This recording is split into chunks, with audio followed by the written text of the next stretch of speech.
There are moments in life that announce themselves with no warning at all. No trembling in the air, no shift in the light, no quiet signal that something is about to crack open, and that nothing after it will be exactly as it was before. This is one of those moments. And it begins, of all places, with a little girl standing in the middle of a marble corridor in Milan. Her chin lifted, her eyes burning with something far too large for her small face, and her voice, cutting through the noise of one of the most powerful boardrooms in northern Italy like a knife through silk.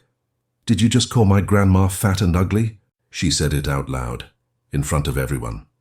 And the man she said it to, Lorenzo Cattaneo, 41 years old, founder of Cattaneo Group, a man whose name appeared on the financial pages of 3 countries, a man who had never in his professional life been interrupted by anyone below a senior director, let alone by a child, froze. Stay with us for this one, because this story goes somewhere you won't expect. The morning had begun like every other morning that week, which is to say badly. Zuri Mensah arrived at the Cattaneo Group offices at 7:45, carrying 2 cups of coffee, a folder of corrected architectural renderings, and the particular exhaustion of a woman who had slept 4 hours and still refused to let it show on her face. She was 34 years old, Ghanaian Italian, trained in structural design at the Politecnico di Milano, and she had been brought in 6 weeks earlier as a consultant on what the company was calling their most ambitious renovation project in a decade. The structural overhaul of 3 historic buildings in the Brera district that Cattaneo Group had recently acquired. She was not an employee, she was a contractor. And in the very specific hierarchy of that office, a hierarchy no one had written down but everyone understood, that meant she was treated with the precise degree of courtesy required by her contract and no more.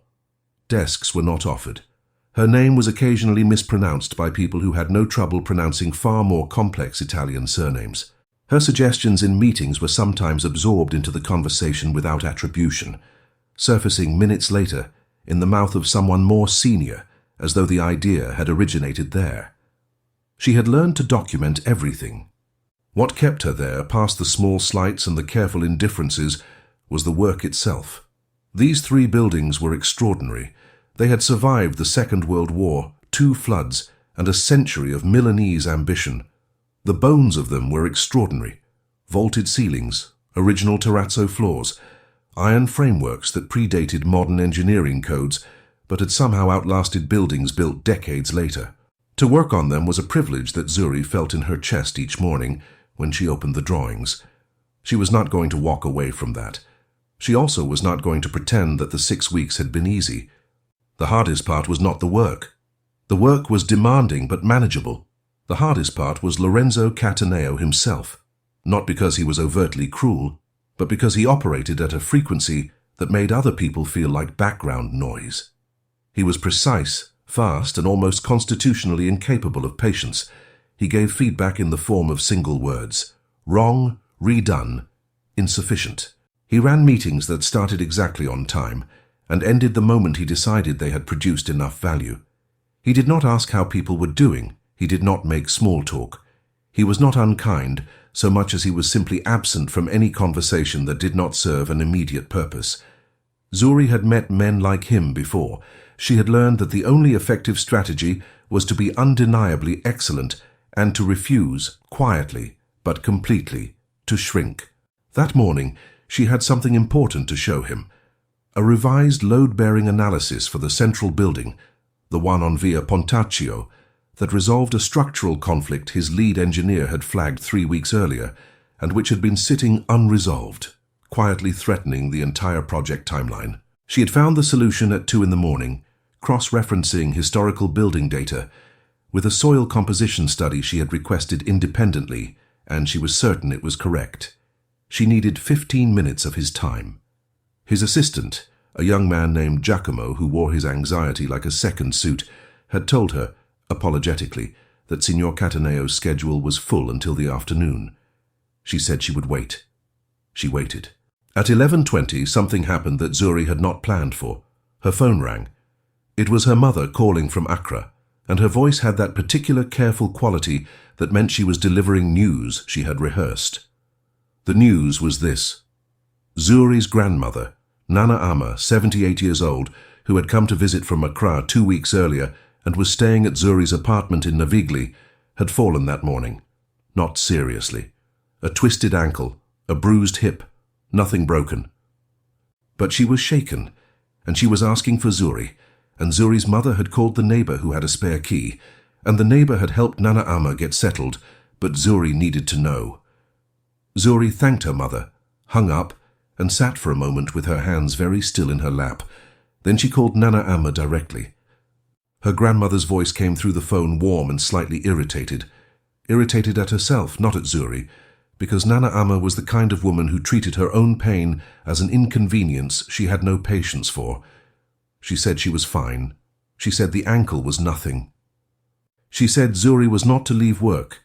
She had her book and her tea, and the neighbor had left a pot of soup. She was perfectly fine, and Zuri was to stop worrying and go do whatever brilliant thing she had been doing before her old grandmother interrupted her. Zuri laughed, despite everything, because that was the effect Nana Ama had on people. "I'll be home by 6, Zuri said. "I'll be asleep by 6, Nana Ama replied. "Do your work." What happened next was not Zuri's plan, and it was not anyone's plan.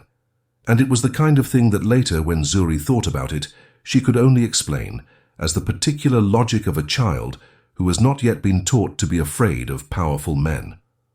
Nana Ama did not stay home.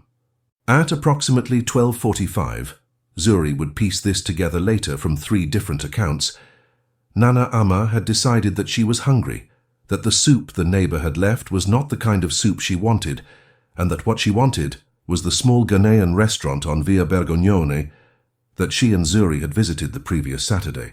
She had put on her good dress, the blue one with the yellow trim that she wore for occasions she deemed worthy of color. She had wrapped her head in a deep orange fabric, she had taken her walking stick and her bag, and she had called a taxi.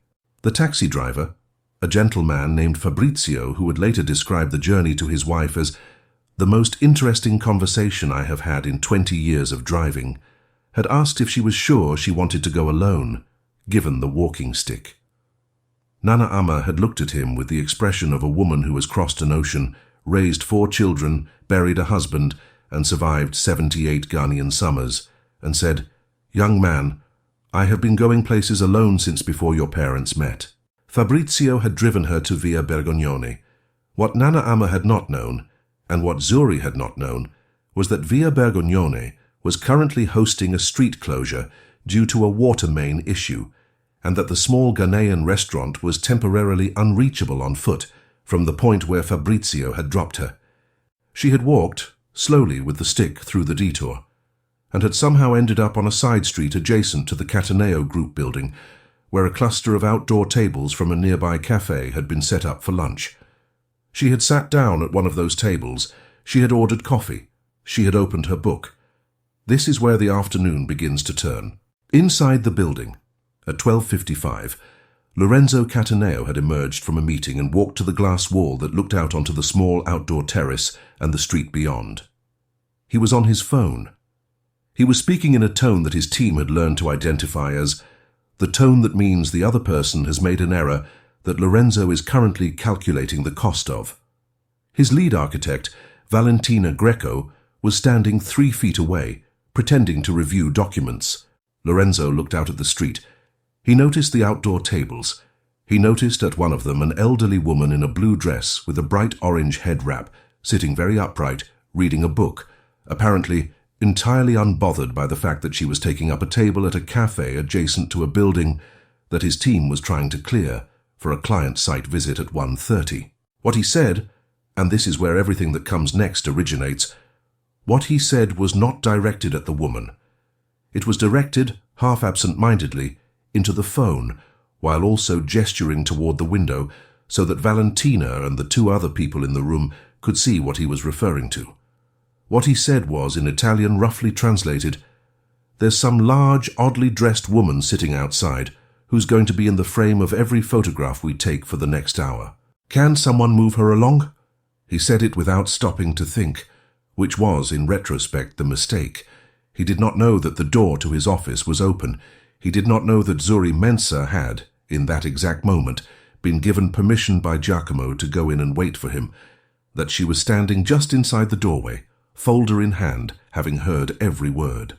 He did not know that Zuri had stepped immediately back into the corridor to call her mother, because something in her chest had lurched sideways at the phrase, large, oddly dressed woman, and she needed 1 second, just 1 second, to confirm what she suspected.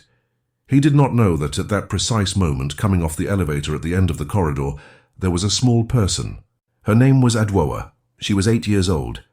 She was Zuri's second cousin's daughter, left in Zuri's care for the week while her parents were in Geneva, and she had been at school until noon, when school finished early because of a teacher training day, and the plan had been that Giacomo, who had been instructed by Zuri that morning, would call when she could come collect Adwoa from the lobby.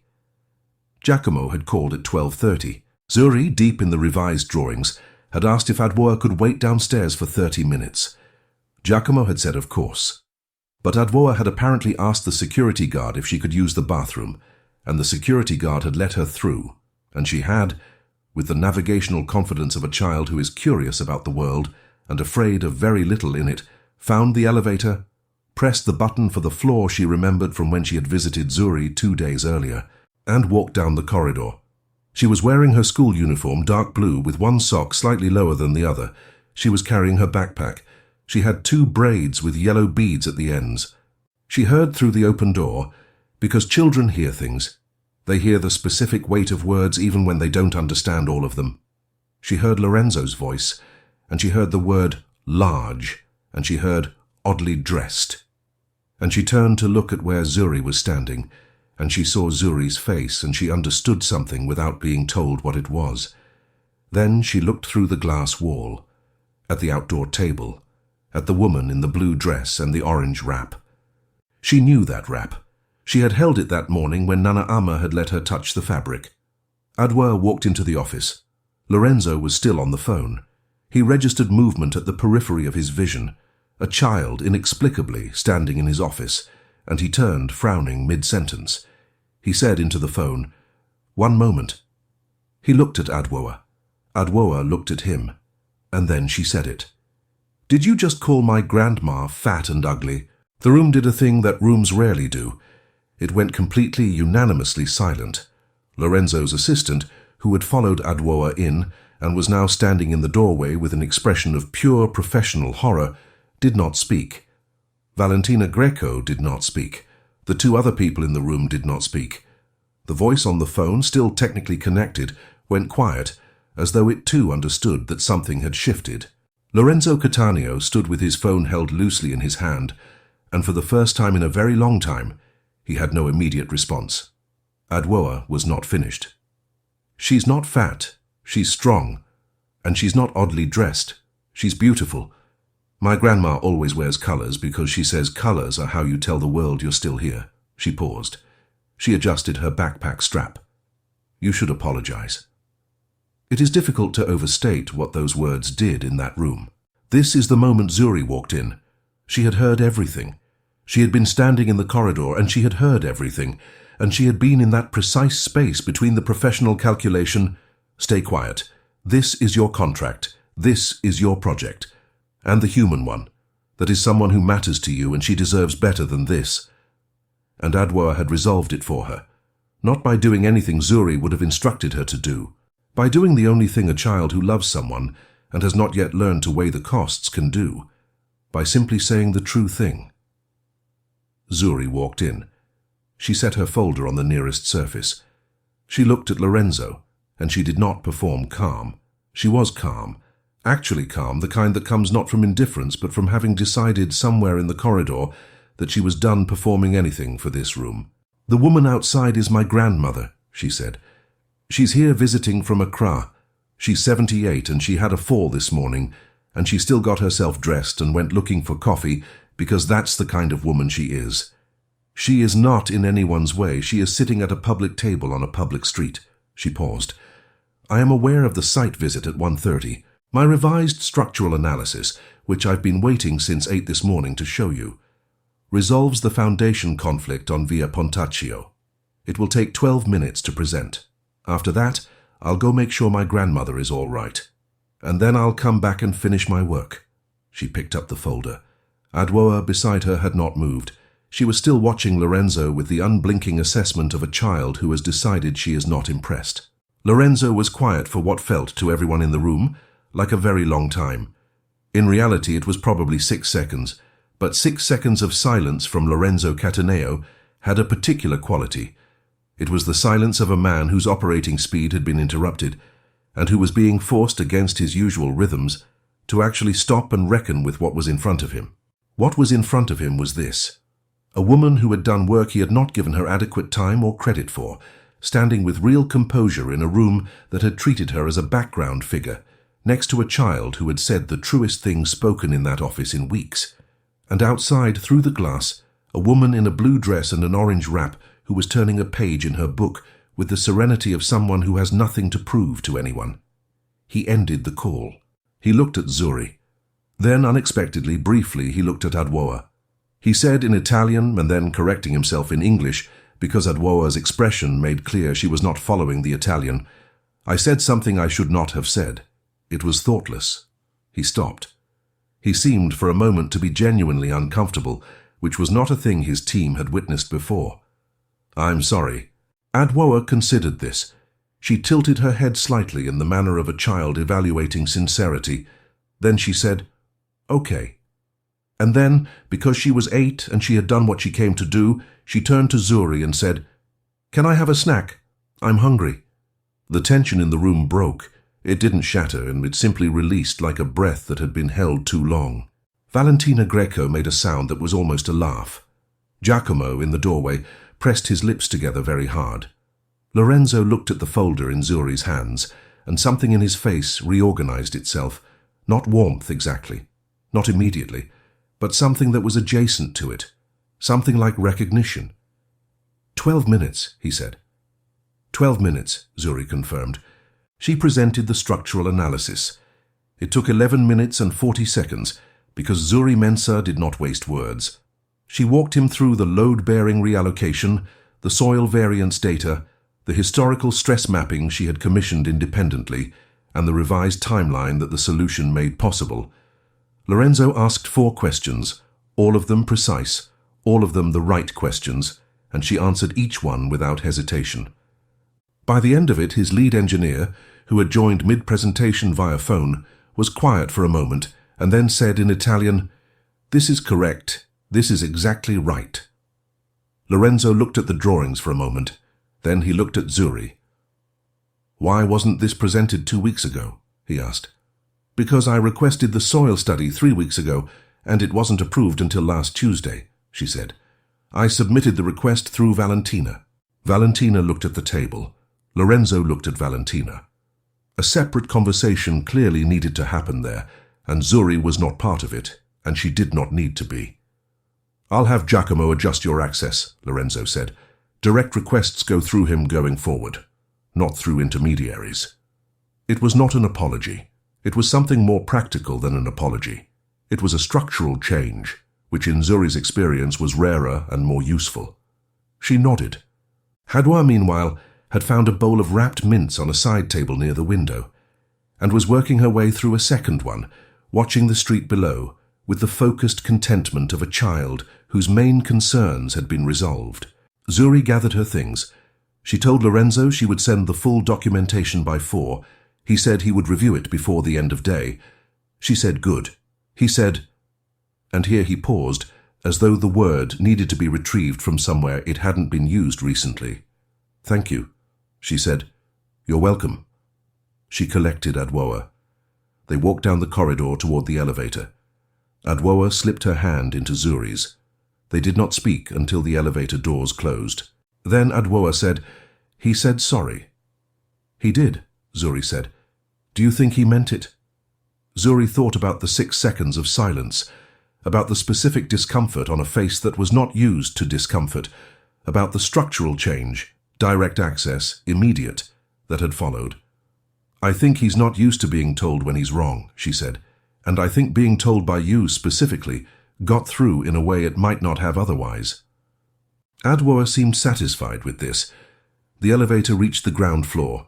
The doors opened onto the marble lobby, and beyond it, through the glass entrance, the street, the outdoor tables, and at one of them, still there, still perfectly upright, finishing her coffee, Nana Ama. They walked out. Nana Ama looked up. She saw Adwoa first, and her face did what faces do when they see someone they love without expecting to. It went soft and bright at the same time. Then she saw Zuri, and the brightness stayed, but something knowing entered her eyes.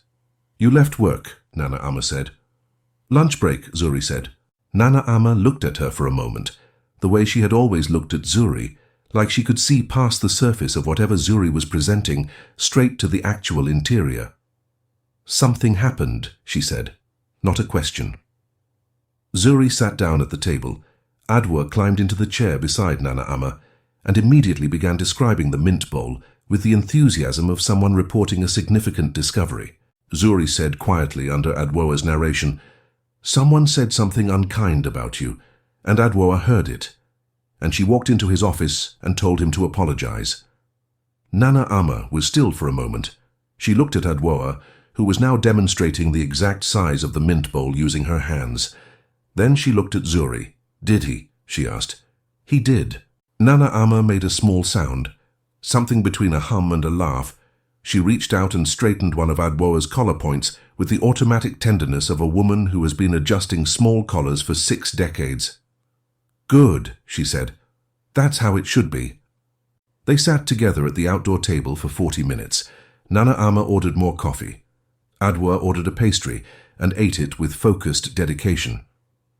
Zuri sat in the afternoon light and felt for the first time in 6 weeks fully present in her own body, not performing competence, not managing perceptions, not calculating the cost of taking up space.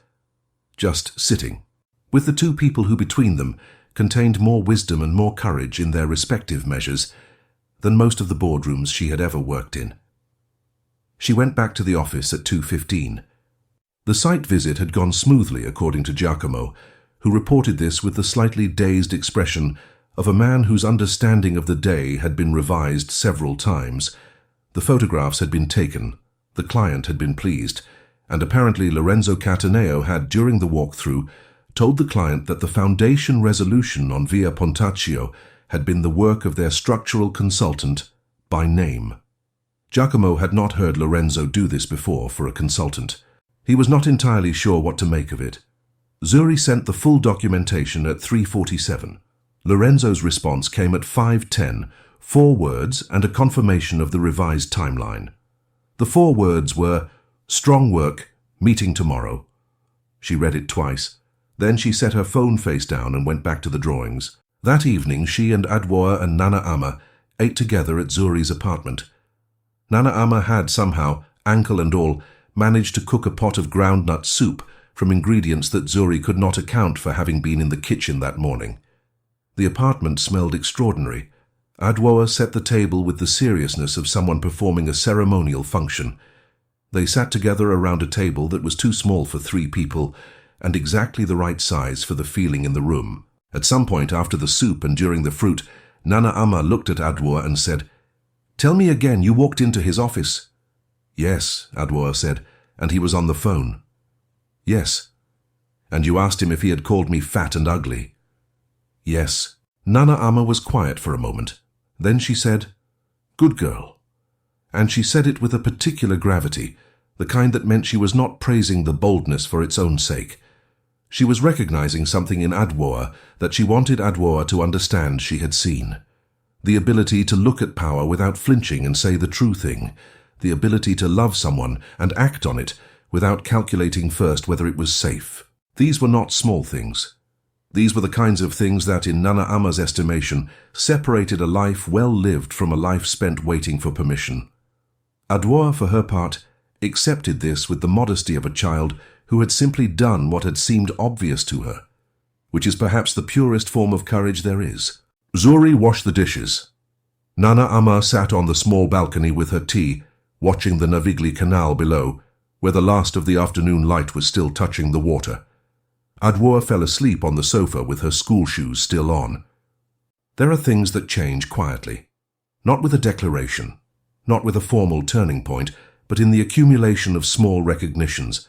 a man who pauses long enough to hear himself, a woman who stops performing composure and simply stands in her full dimension, a child who loves without calculation, an old woman who wears orange because she has decided the world deserves to know she is still here. In the weeks that followed, the project continued. The work on Via Pontaccio proceeded according to the revised timeline.